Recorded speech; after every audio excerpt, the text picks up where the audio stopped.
There's a swoosh here because this transition here, funny enough, is just the camera movement.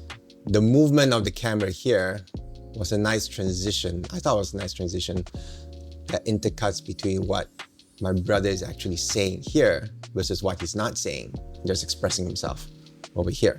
So adding this little swoosh, which you may or may not have noticed, maybe if you have. If you don't have earphones, you may not notice as much, but if you do, then it's just a slight addition just to add to a movement. That doesn't signify anything big, but it's just something extra I thought just looks cool. I think it works.